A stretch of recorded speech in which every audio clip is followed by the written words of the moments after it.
ஒரு வாரத்துக்கு சின்ன மருமாவை எதுவும் செய்யக்கூடாதுன்னு சொல்லி பெரிய மருமாவிட்ட சொன்னேன். உன்கிட்ட அவ இன்னும் அதை சொல்லலையா? நீ எதுவும் செஞ்சா? அதுவும் இல்லாம எனக்கு உப்புமா பிடிக்கவே பிடிக்காது. பிடிக்காதா?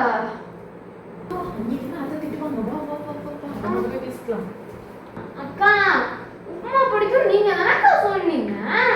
இப்ப அவங்க பிடிக்காதுங்கிறாங்க, ஒழுங்கா சொல்ல மாட்டீங்களா? அப்ப பாருங்க எனக்கு போட்டு விட்டீங்க.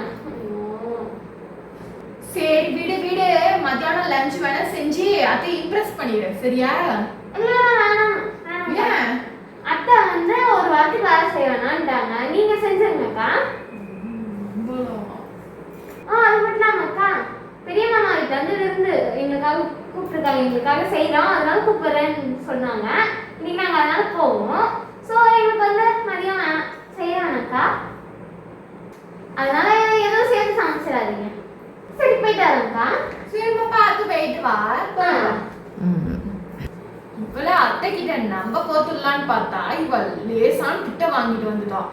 அதுவும் சரி மத்தியானம் லஞ்சுக்காரி இவ்வளவு கோத்துடலான்னு பார்த்தா எஸ்கேப் ஆயிட்டான். அதுவும் விருந்துக்கு கூப்பிட்டுருக்காங்க, அதுவும் நம்மள்ட்ட என்ன தெனாவட்டா பேசுறான். சரி இன்னைக்கு தப்பிஸ்டா, என்னைக்காவது ஒரு நாளைக்கு மாட்டாமே போயிடுவா, அன்னைக்கு வச்சுக்கிறேன் எங்களுக்கு கச்சேரி. ஐயோ இப்ப இந்த நகை வந்து இப்படி மொத்தத்தையும் போட்டுக்கிறதா, எனக்கு கொஞ்சம் நகையை கொடுத்து அத்தை கிட்ட பீரோல வச்சுக்கோங்கன்னு சொல்றதா?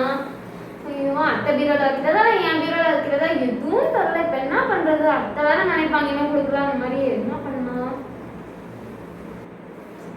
சரி சரி பாதி நகை இப்போ போட்டுட்டு மிச்சம் நகையை வந்து அத்தை கிட்ட கொடுத்துட்டு போயிடலாம்.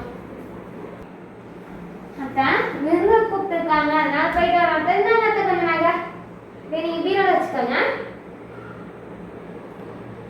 சரி சரி விருந்துக்கு போயிட்டு வாங்க, போயிட்டு வீட்டுக்கு சீக்கிரம் வந்துருங்க. அங்க சுத்துற இங்க சுத்துறேன்லாம் இருக்க கூடாது, புரியுதா? அது புது பொண்ணு, அதனால வெளியே சுத்த கூடாது, சீக்கிரம் வீட்டுக்கு வந்துடணும், புரியுதா? சரி போய். சரி சின்ன மருமாவ விருந்துக்கு போயிட்டா, பெரிய மருமாவ அடுப்புல வேலை பார்த்துட்டு இருக்கா.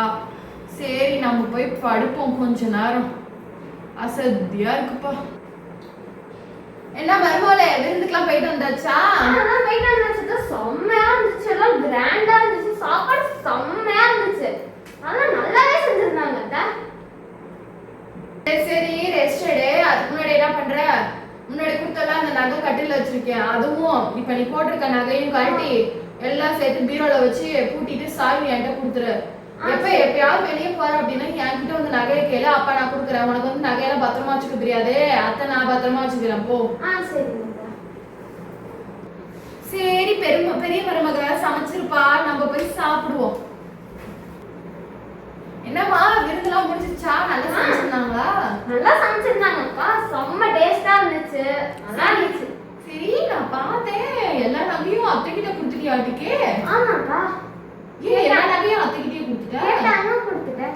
ஓ நான்லாம் அத்தை கிட்ட எந்த நகையுமே கொடுக்கல, அத்தை கேட்டுட்டு தான் இருந்தாங்க, நான்லாம் கொடுக்கல. ஏன் தெரியுமா? அப்புறம் ஒவ்வொரு விசேஷத்துக்கு போறனாலும் அத்தை நகையை கொடுங்க அத்தை நகையை கொடுங்கன்னு ஒவ்வொன்றும் போய் அத்தை கிட்டே அனுப்ப முடியும், அதனால நான்லாம் கொடுக்கலப்பா. அப்படியாக்கா? ஏங்க கொஞ்சம் முன்னாடியே சொல்லிருக்கேன் என்கிட்டயும். முன்னாடியே சொல்லியிருந்தா அத்தை கேட்டிருந்தாங்கன்னா நீ உடனே சொல்லிப்பா, அக்கா நான் அவனுக்கே அவங்களே வச்சுக்கிட்டாங்களா அம்மே அத்தை அப்படின்னு நீ போய் அத்தை கிட்ட என்னை கோத்து விட்டுருவ. நீ அப்புறம் நான் அதை திட்டுவாங்கன்னு நீ சரியாந்திர ஆளுதான். ஆமா ஆமா உப்புமா பிடிக்கும்னு சொன்னீங்களா, அது மாதிரிதான்.